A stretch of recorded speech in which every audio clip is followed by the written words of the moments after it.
All right, guys? You all right? Can you understand me all right? Do you need subtitles? I'm from Wales, so we can't understand me like.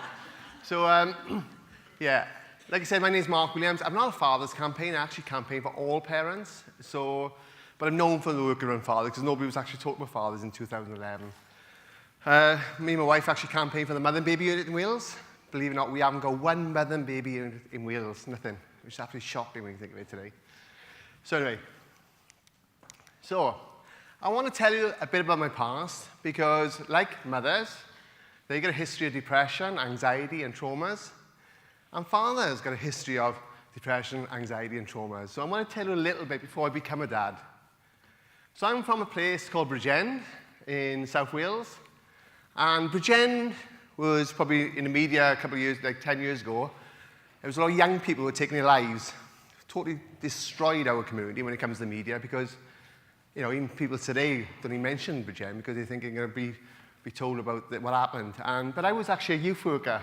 That's my little club that helped me. And I'm still a youth worker now, voluntary, with my wife and my mother. And that club actually helped me as a child. Because I actually went on to get diagnosed as having ADHD at 40 years of age. But I certainly didn't know nothing about anxiety and depression when I was growing up. Nobody talked about it. I'm the first generation not to go underground because we had a massive mining community. So I'm the first generation who's always, come on, let's go down to the pub, let's go watch the football, you'll be fine. That was the way we cope with things. So in school, I was very much, a lot of my low insecurities and everything come from school. So I was, you'd have a clip across the ear, go and clean the cupboard, you know, you're not good enough. It wasn't the teacher's fault. But when you're running around and very active and you're not concentrated because you couldn't concentrate, obviously I would get, a clip across the ear. But I'll go on and say that in 2004 was when things really changed. I didn't know nothing about mental health, didn't have a clue. I was totally uneducated about mental health. But it wasn't until I met my wife and we decided to be parents that I remember in the labour ward, after 22 hours labour, my anxiety was getting higher and higher. I just want this baby out. And all of a sudden, these doctors come rushing in and said, Mr. Williams, your wife's got an emergency C-section. We need to get her into theatre now. But when I looked at those doctors and the tone of voice, it was the first time actually I ever had a panic attack. Because I honestly thought my wife and baby were going to die in our labour ward. And even now today, when I talk about it so far, I never go into too much detail of it. But when you go into theatre and you see all the stuff you see and the knives and things that happen, what I know now, as you all know, is PTSD is an anxiety disorder, either witnessing or experiencing a life-threatening event. And when you see both loved ones in our labour ward, it was absolutely traumatic for me. My wife went on to, and she'll say now, she had PTSD from that experience. But it wasn't until my wife went on to have severe post-natal depression to a point where my wife went on, went to take a life, and a crisis team were involved. That's when my world totally changed. Like I said, I didn't know nothing about depression, let alone postnatal depression. So now when I had to stay home for 6 months to look after my wife. Lucky enough, my mother-in-law came to live with us, which I'm still getting counselling for now, if I'm honest with you guys. No, I'm seriously, but she was great. But a lot of families haven't got that support. But lucky enough, we did have that support. But then when I was staying home, because I wanted to get back into work, I couldn't. My personality was starting to change. I was worried about my wife. I couldn't tell my wife how I was feeling because I didn't want to impact on her mental health. I couldn't tell my friends because I didn't know what depression looked like or what it was. So how were they going to understand either? So as things went on, I was starting to get angry. I remember punching the sofa and busting my hand. When I did manage to go out, I was drinking. That was my coping skill, to black all the things out. The symptoms, what I know now with PTSD, I used to wake up thinking my wife and baby had died in the late, all these thoughts I was getting. Now, as a new father, you expect this wonderful feeling of love for your child. But I certainly didn't get that overwhelming feeling of love for my son initially, because I just was relieved they were both alive. But I think out of that 6 months, the best thing that happened to me was I actually bonded with my son, because when my wife was ill in bed, obviously I had that skin to skin and that, what I know now, at that time, and I got a fantastic bond with my son now. But I think that being home for that 6 months, I really developed my bond with my son. attachment. But it wasn't, I was still suffering, I was still going on. It got to the point where I was starting to get suicidal thoughts around about the 3 to 4 month mark.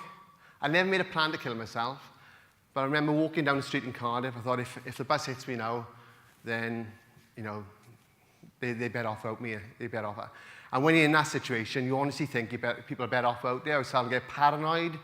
When I did manage to get to work, if I could, I would pretend to go work and then go walking up the mountains, and then come home and say, yeah, I had a good day in work. But really, I couldn't face anyone.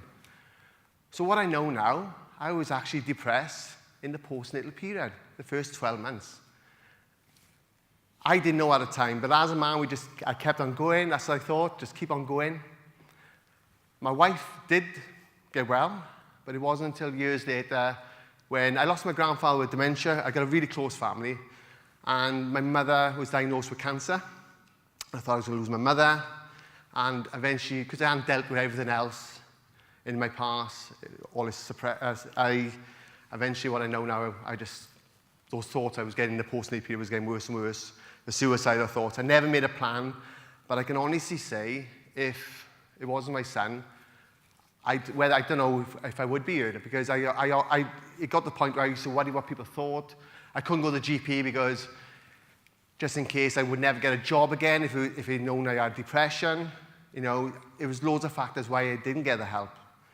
But it did take a breakdown to actually get the help and support, because everyone seen me as this happy-go-lucky guy, always talking, always happy. And I was trying to keep that face on all the time. But when I was coming home, my moods would totally change, everything. I was changing jobs constantly. So eventually I was in community mental health services, and I eventually took 2 or 3 years, I got the diagnosis of ADHD. But it wasn't until I was in the gym one day, I was in a recovery, and I was on medication, and I found out about all these wonderful coping skills which I should have been taught in school, like CBT and mindfulness and all these positive coping skills rather than turn a drink. I was standing in the gym, and I seen this guy next to me. I said, can I bother weights, mate?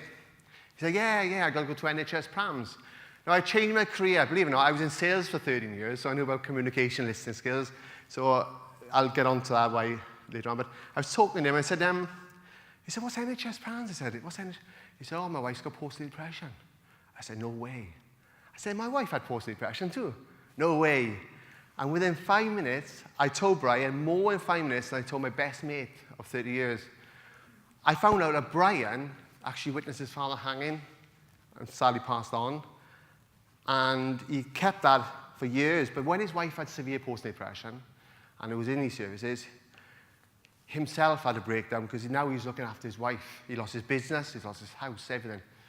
I said to Brian, can I ask you, did anyone ask you how you were feeling, 2011? And I said, he said, no, nothing. He said, I kept this quiet for years. 2004, my son was born. So anyway, as we started talking, I said, that's wrong. So I basically set up a support group called Fathers Reaching Out. Now, Fathers Reaching Out was only to support fathers with their partners with postnatal depression. That's all it was. But one thing I learned in scale is I know how to open people up and talk to people and listen. And what these dads were telling me was like, oh my gosh, I experienced that too.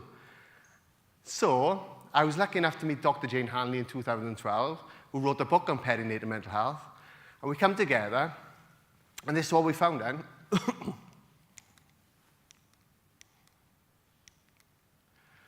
Birth trauma amongst the fathers. Now, my experience of what I witnessed was not half as bad as some of these dads and grandparents, remember, I've seen. And what you find is, because they're not getting supported, when another baby comes along, the antenatal anxiety or depression for the second baby is a lot higher, because obviously now they go into a labour ward where they actually witness all this trauma. And as you know, a smell can trigger off trauma. So there was loads of factors. And then dads, what we know now, which I will explain, 1 in 10 fathers get postnatal depression. 1 in 10, guys. So that's 73,000 fathers in the UK each year suffering in silence with no proper specialist support. And paternal OCD, we know about maternal OCD, the intrusive thoughts, but dads experience that too. And this is what postnatal depression in dads sometimes looks like. It does look different sometimes than it does in mothers. They tend to drink, it's drugs, and also anger, and in extreme cases, I've actually seen violence during pregnancy and also after the baby's been born where there hadn't been before. So there's loads of factors. And the amount of relationships are breaking down because there's no holistic approach. You know, mum will get treated rightly so, but sometimes it's only the dad who's struggling. Now that will impact on the mother's mental health, and also has an impact, as we know, on the first 3 years. The first 3 years of a child's life has a massive impact. If both parents are supported and mentally well, it's got better outcomes for the whole family. And a lot of these relationships are breaking down then, and they say, oh, he's a bad father. And then they can't try to get, which Sue will talk about again. And it's just, you know, there's reasons why some of these fathers behave in certain ways, which I'll explain later on. So, to make awareness, you just got to get yourself out there. So, I had to tell my story, told what some of the dads, and we just went on TV, radio, get as much awareness as we can and get out there. Not just in the UK, but overseas as well, because remember, it's a global concern. It's not just a UK concern. So obviously, Channel 5 asked me to do documentaries, and it's Out the Blue has got a lot of films on fathers' mental health with the Duchess, which we met, and then obviously we started making films with Denise Welsh, which is from Newcastle, and then telling people like Stephen Hawkins about our story, and also on World Mental Health Day in 2016, as you know, Prince William was talking about his own, how hard it was for him, that transition to being a father. And I will never tell you what he said, but trust me, there's a lot in it. There's a lot of good stuff coming out soon. So we started campaigning in Parliament, House of Commons, because do you know what? There's no mention of the word fathers on CG 192 NICE guidelines. No mention of the word fathers. Nothing. You know, this is the one where I joined campaign for the mother and baby unit, because we haven't got a mother and baby unit in Wales. So I don't just campaign for fathers. So I'm an ambassador for Mothers for Mothers, which only used to focus on mothers, but now they actually got a service for fathers now as well, a counselling service. And I got a hashtag, how are you, Dad? Because I want helpers and anyone to ask a 5-minute conversation. How are you feeling? Because a lot of helpers I speak to, and rightly so, there's no support there at the moment for dads, so it's hard for them to say where you're going to put them. But what I'm saying is, sometimes they say, oh, he's in work, or he's not here. There's always a reason sometimes that dads are avoiding situations. Pick up a phone, ask him, how is he doing? How is his mental health? Because we all got mental health. It's either good or bad. And dads feel exactly like mums. They feel, am I good enough to be a dad? Am I good enough to, the pressures are totally different when my father was a minor. Totally different. There's more single dads than ever before in the UK. There's more stay-at-home dads than ever before. Now mum's going to work, dads are isolated in the house.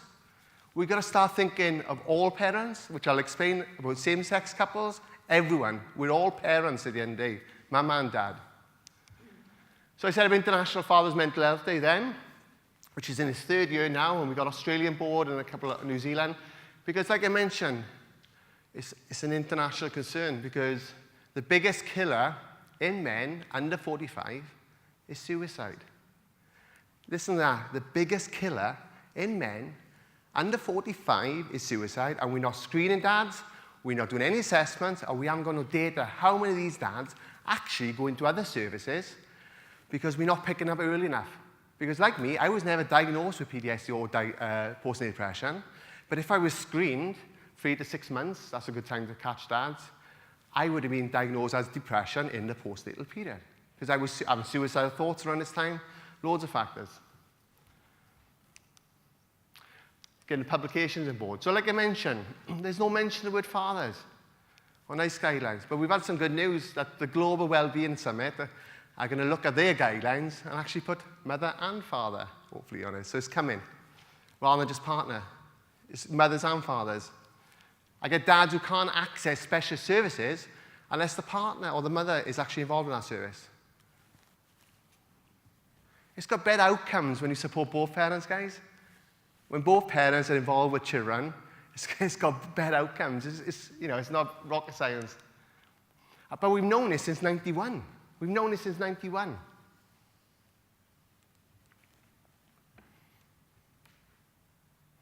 Paul Rondani, that's one of the researchers I found when I first started.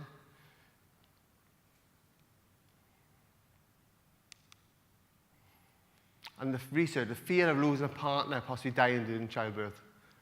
There's more research starting to come out now, especially in recent years. Now, there's a pile of new research coming out in the next 2 or 3 years, I know for a fact. So it is moving. We are moving. But maternity service, as we know, even though I work in the field, they are overstretched.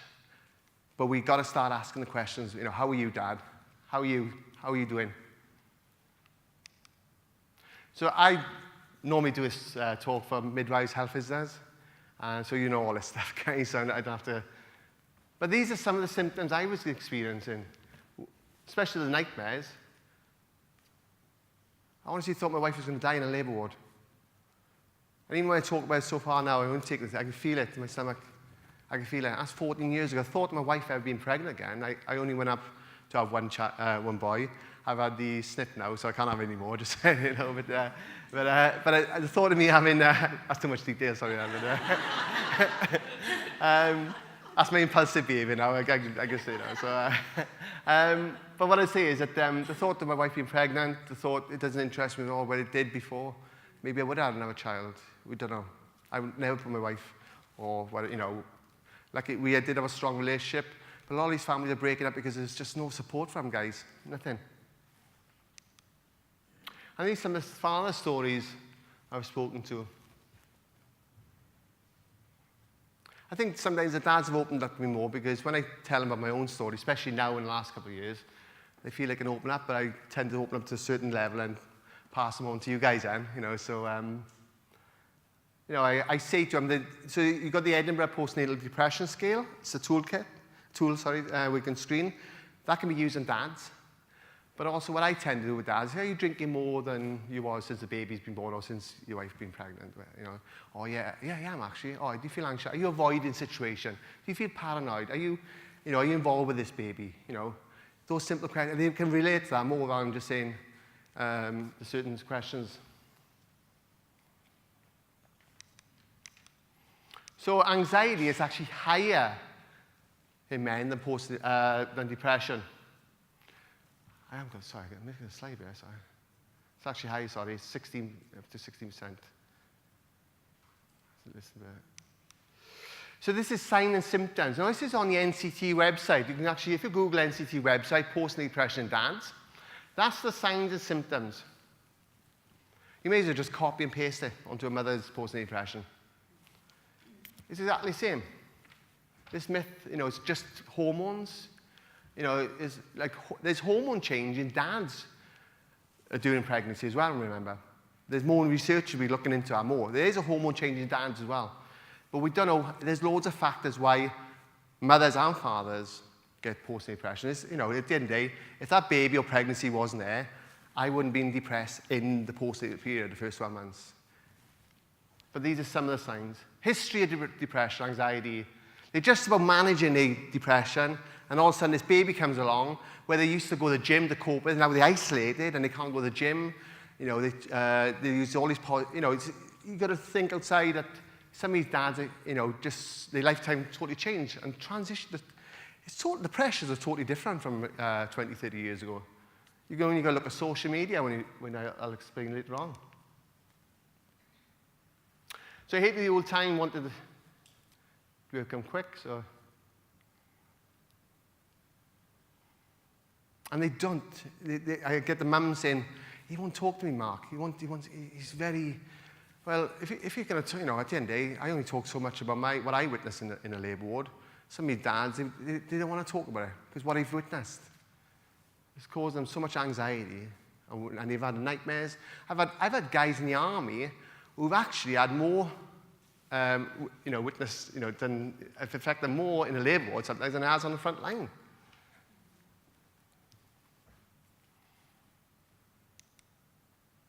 And 1 in 10 at least. Now, it was 1 in 10 for mothers for years. But once we started to get the education out there and the awareness and the screening and the data, we know now it's up to 1 in 5, 1 in 7 to 1 in 5. But I know for a fact, because these men are going into other services. They're going into other services. Because after the 12 months, they just diagnosed with depression. Could be 2 or 3 years later. When it gets to crisis point, that's where they tend to get.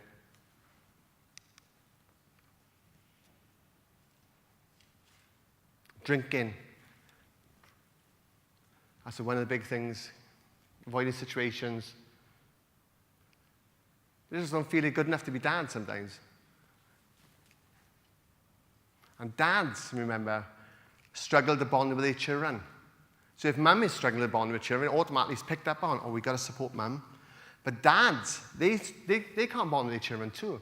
I certainly get, like I mentioned earlier on, I didn't get an overwhelming feeling of love for my son initially. I didn't. I'll be honest with you. I thought I was going to come in, cut the cord, and off we go, and everyone, society, that's what I thought. But it doesn't work like that. Not for all parents, unfortunately. Paternal OCD. There's a gentleman called Ashley. He mostly speaks about it. It's what he went through. But there's other dads, like they get intrusive thoughts. They're going to bash the baby's head against the bath. So what they do, can't tell anyone. I can't tell anyone I'm thinking. I'm going to go to the pub and avoid this situation. I don't want to change a nappy because the simple fact is I think I'm a paedophile. What if something happens? They get these thoughts. And that's what they do, avoidance. They avoid the situation. And then they label, oh, he doesn't want to be involved with the baby. He doesn't want to change a nappy. He does this. We've got to ask the question, why are these men behaving in certain ways? We've got to ask these questions. Oop. I got it. And this is, I haven't come across many dads. Ashley's come across a lot more. But like I mentioned, dads, checking the microwave all the time, and chucking the microwave out. Mothers come home, where's the microwave for the feeds? This happens to mums and dads, guys. Dads got a history of OCD. Some dads have no history of OCD, and then they become parents. And now 2004, this is 2004, up to 50% of fathers will have postnatal depression looking after a partner with postnatal depression. Up to 50%. So that my argument is, if only dad is struggling, there's a 50% chance the mum's going to have depression. So what happened with me when I went through what I was unwell, my wife's depression came back again after years of being fine because now she was looking after me. She was worried about me if I was going to do that, thing. And young dads, coming from a youth sector, I'm very passionate about youth for years, and these young dads, drinking, want to go to university, all of a sudden, an unexpected pregnancy. Oh, sorry, it's on there. Their life totally changes. Their purpose has changed.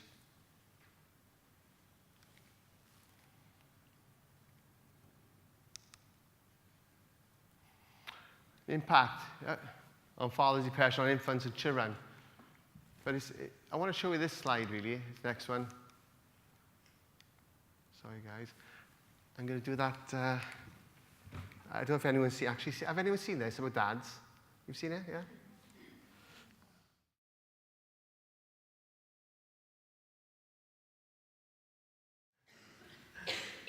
So like I said, fatherhood has totally changed. It's totally changed. Okay? And I keep saying, there's more single dads out there than ever before. Totally changed from my father when he was a minor. His expectations are much bigger ever. And same-sex couples. My dads have come on to me, both sex couples, both genders, absolutely incredible, maternity service at the moment. At the moment, it's coming. Big part is social media. When the dads come up to me and said, oh, that family down the road, they're having a wonderful holiday, and as we know, everyone puts their best photos on social media. But that adds pressure on these young dads, this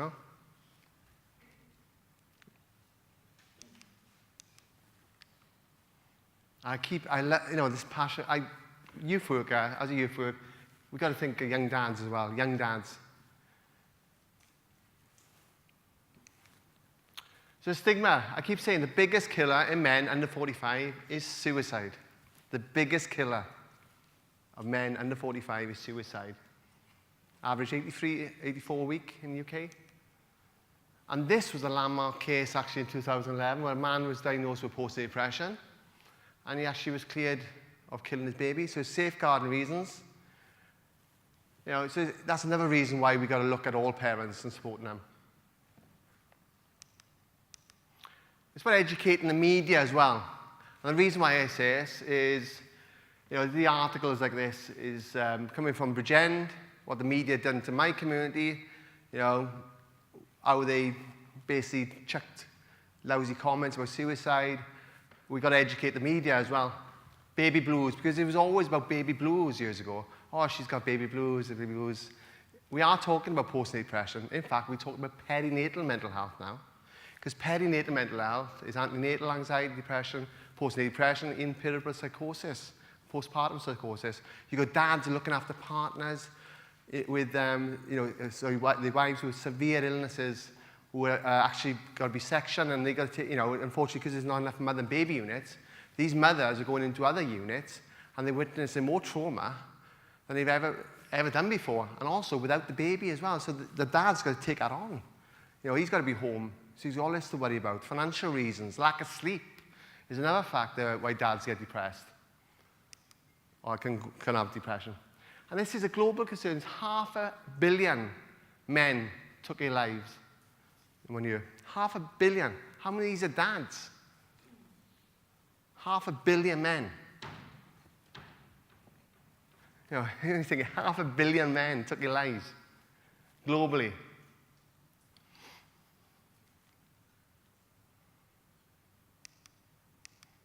So I was involved with the Dads in Distress NCT report. And before I forget, there was another report just come out with the NSPCC in Wales, which I contributed was. And out of 6 dads, they could only recruit 6 dads. 4 of them had postnatal depression. 4. So the 6 dads had 4. And that's on the NCT Wales perinatal mental health report. But this report came out in 2015, and 38% of dads were concerned about their own mental health, and 73% of dads are concerned about their partner's mental health, like I was. I was seeing my wife go from a happy-go-lucky, lovely, and then come home and her personality totally changed. I didn't have an interaction with her. It was really lonely. I felt really lonely. I couldn't tell anyone. It was a horrible experience. But like I said, increased pressures of fatherhood, financial responsibilities, changing relationships, lifestyle, combined with lack of sleep. Like I said, there's loads of factors. 38% of dads, at least, and more reports are starting to come out now as well. And I got to plug my book as well. It's coming out on Thursday or Wednesday or Thursday. And I'd self-published 2 books before, but it's about trying to educate people and get dads to come forward as well. Because when I was going through it, I didn't know anyone else. I thought all these feelings I was getting as a dad, I thought, hang on, I shouldn't be feeling like this. So sometimes when I talk to dad, they say, look, have a look at this video, have a look at this film or whatever. Other dads experience what you're going through too, and they feel a bit better sometimes, And so that's the book there, so. And that's it. Thank you.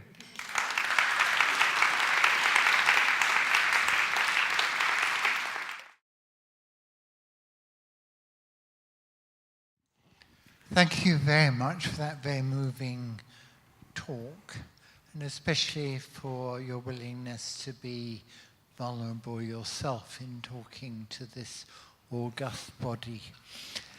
I wanted to ask you more about what is postnatal about this depression. I know it's triggered by the birth of a baby, but I just wonder if we're just scratching the surface of male depression and manhood and all that means.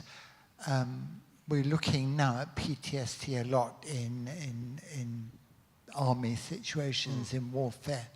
So do you think that you may be taking a plug out that will entirely change the way we look at manhood?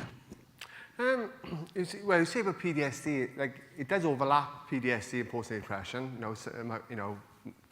What I say is both need totally different treatments, as you know. I might be going off a subject here. If you ask my wife, she was diagnosed with post-natal depression, but it was down, she says, it was that traumatic birth, what she experienced, and then the lack of sleep, but she went into post-natal depression. It does overlap, post-natal depression and PTSD.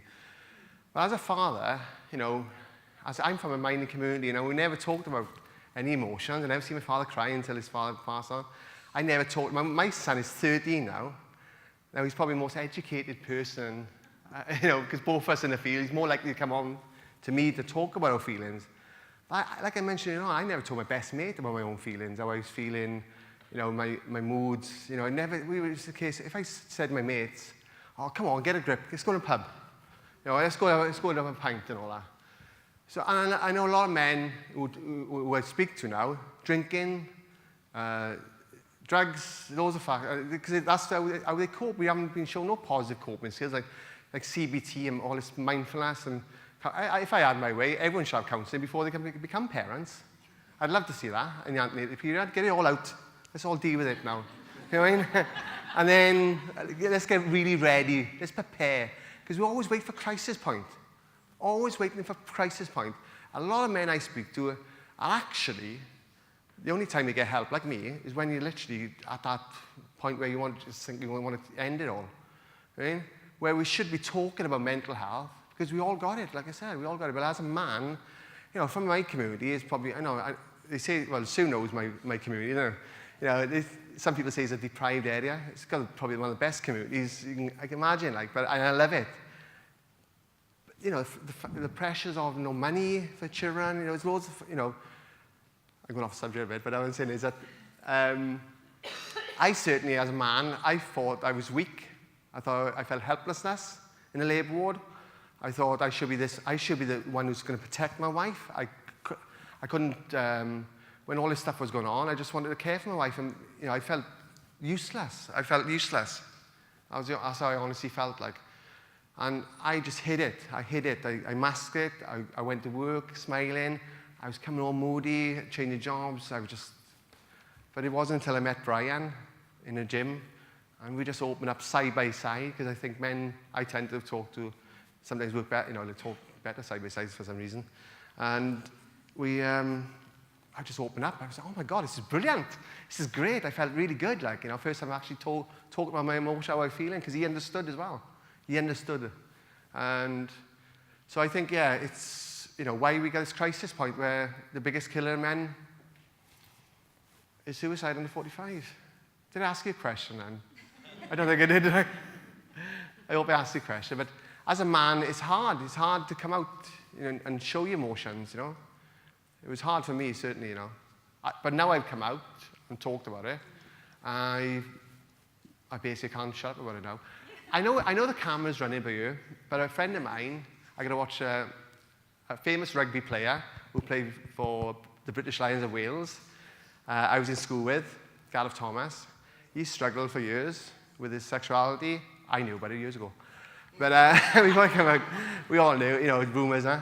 And he struggled. He went through what he went, he'll tell you straight, he did a documentary about it. And as a rugby player, he's, British Lion and all that. So, he struggled, and he's in the same class, in the similar class as me as well. He struggled to come out. But I think, best thing he did, as you know, he's on Strictly Come Dancing and all of it now, unfortunately. But I think it's hard for men, isn't it? It's hard for men to come out. But I think it's going to change. It's got to change. We need that shift. We need that shift in maternity service as well, I think, it's going to come. I think both parents got better outcomes for children, both parents, Hi, Mark. I just want to reflect what Peter said there. I found that incredibly moving, actually.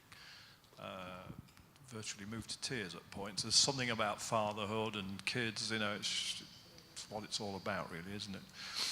But my question really comes from what you were just saying there, and I remember you talking about your career in the past. You were a youth worker. Mm-hmm. And linking that with what you were just saying now about this should be more about prevention, really, shouldn't it? Why do we always wait for crisis? Crisis point, yeah. And I'm wondering what the youth work profession could be doing to help kids. Don't get me on that. Because I tell you what, is this rolling now? Because Bridgend Council are going to hear this. After what happened in 2007-8, basically the council cut all our services, youth sector in Bridgend. Our club is run voluntary, we shake buckets. That's honestly, if it wasn't for people shaking buckets, we wouldn't be keeping 50 children out off the street. I got over 120 children playing football now. But we don't get no money off the council. Nothing. We can go apply for grants, but if we invent a different project, but we all work, we all volunteers. We haven't got time. All we're asking for money for electric, insurance, and whatever. But we don't get no money. So, but like I said, an early prevention actually saves money. There's an economic report you can look at. It got me going now. Sorry. There's an economic report that says if we invest 337 million in perinatal mental health services, it will save 8.1 billion per year.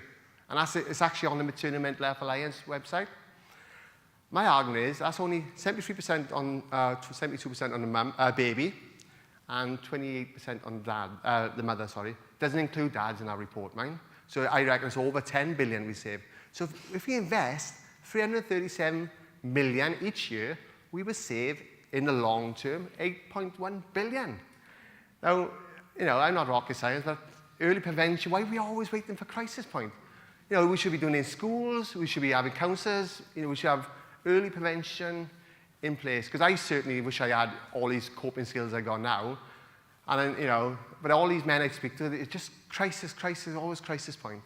And that's why we, unfortunately, must be in services now, I think. So, to ask you a question. Thanks.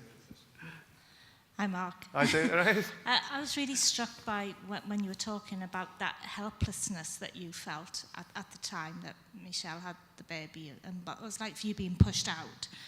But I really wanted to look at how you felt services treated you at the time, whether you were included at all in that prenatal session, whether you included in your health visitor visits afterwards.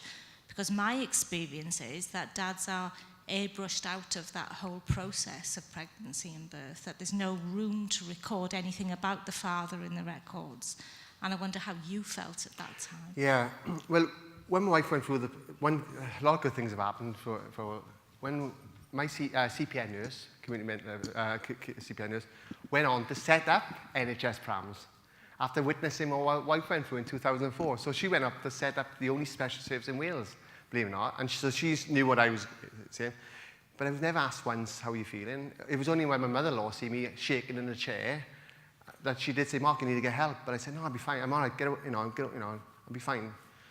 But I speak to dads, and they just literally just stuck in a corner. And, there's so much going on. They don't even know what's happening.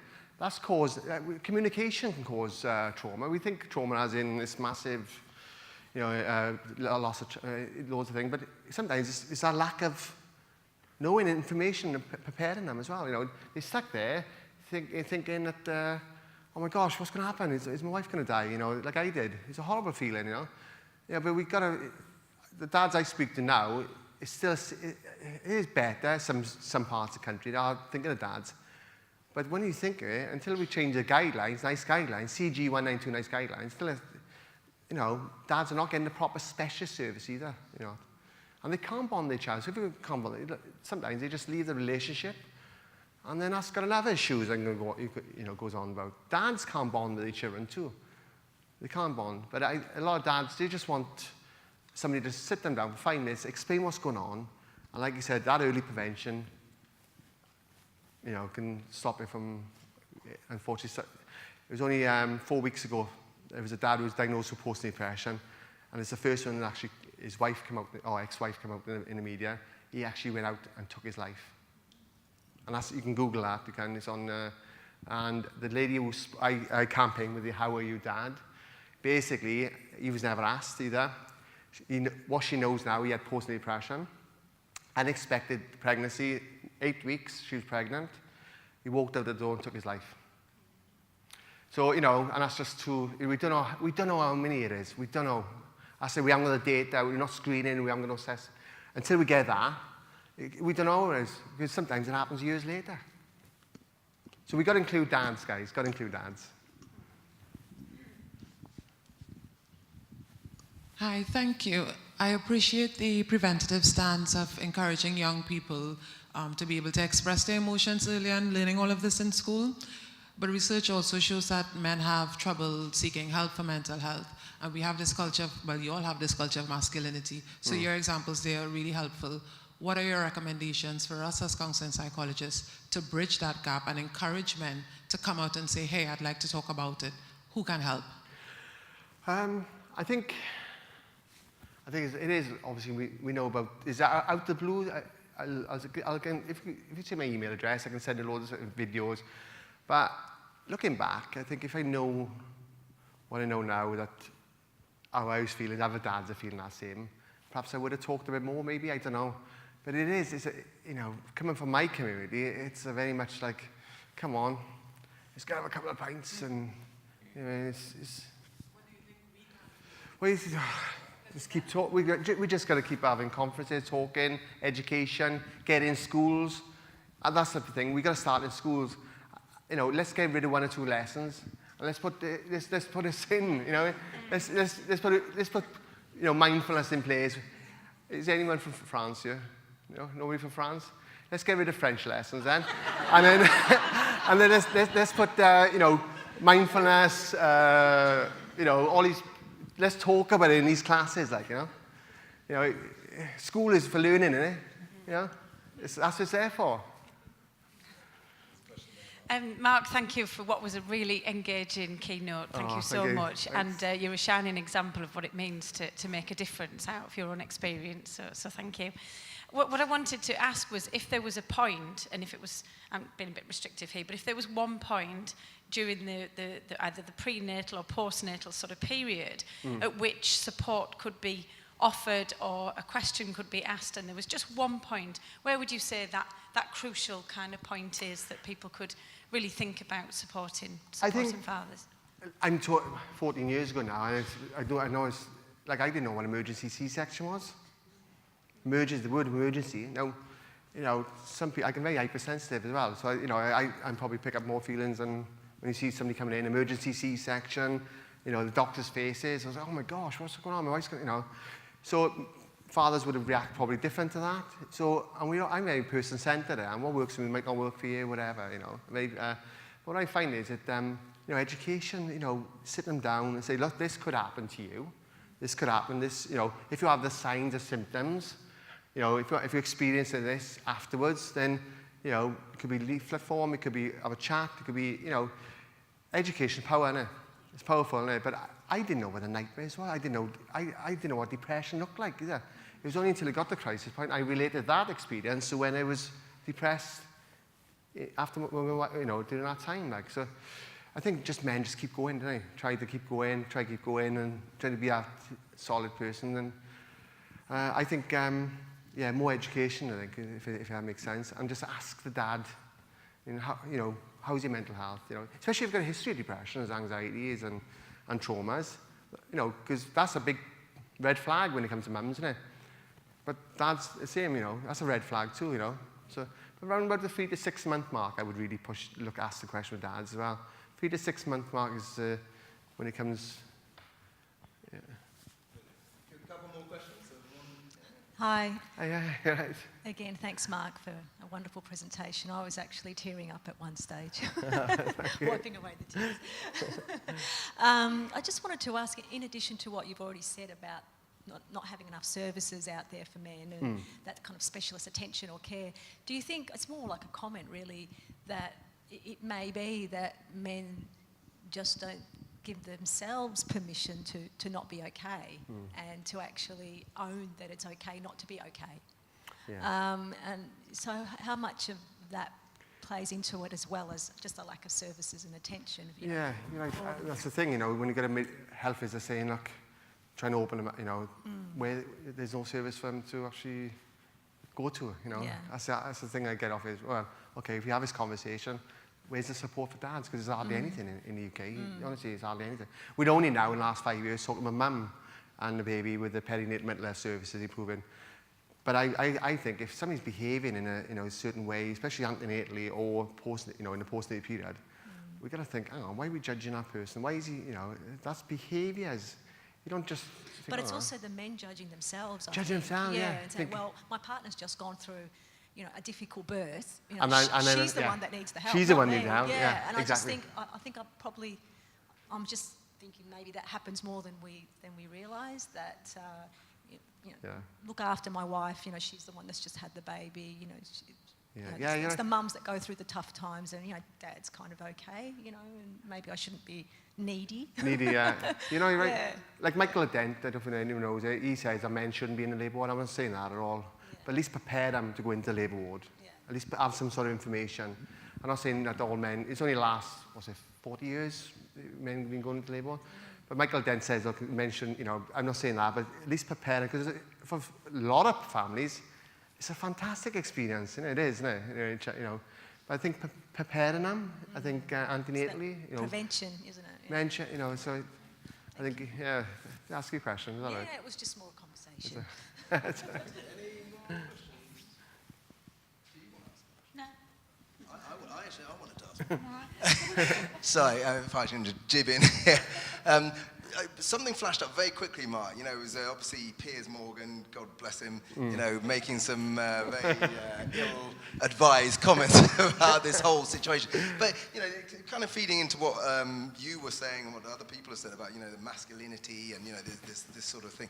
How did you guys respond to that at all? Did you respond to it? Or, what do you do when you see that sort of thing appear in the news? Oh, like Piers. Yeah.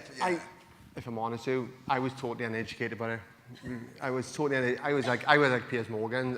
I never made a comment like he does, but I certainly was totally uneducated. I thought, how can anyone get depression? I was like, there's a lot of people worse off than me, that sort of thing, until you're actually in that bubble and you see that, it's totally changed. Unless you've experienced that, you'll have a bit of insight, but when you're going for that, it's but on that point I wouldn't comment.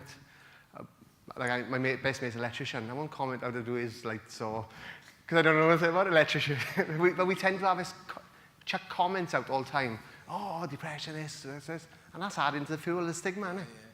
It's adding it. So we're just chucking out these comments which we haven't got a clue about. That's what it is. And that's what they're adding to the fire, isn't it? So I think, we just need I think the Royals and obviously the big shift in the last 5-6 years, isn't it? It's been a massive shift. But I think we need to just keep pushing now, keep pushing. And I think it's coming. A lot of sportsmen come out, film stars, and that also helps as well, so. I think, and the thing with my disorder, I don't think I'm just fully recovered now. Unfortunately, with the ADHD, obviously, I still forget my car keys and forget all this stuff and the things. But I know how to manage my ADHD now. If I get overwhelmed, and it's a disorder that will never go away. I've had it all my life, but at least I got an insight to my diagnosis now. Some people like a diagnosis, it works for me personally. I know what I'm up against, but unfortunately, some people are just getting diagnosed, and then, especially personality disorder, and then use a leaflet, off you go. And getting people it's crazy. I just put some, I'm going off again. Sorry. No, it's fantastic. I'm sure we could all listen to you. Thank you very much indeed, Mark. Thank you. Fantastic. Thanks. Thank you.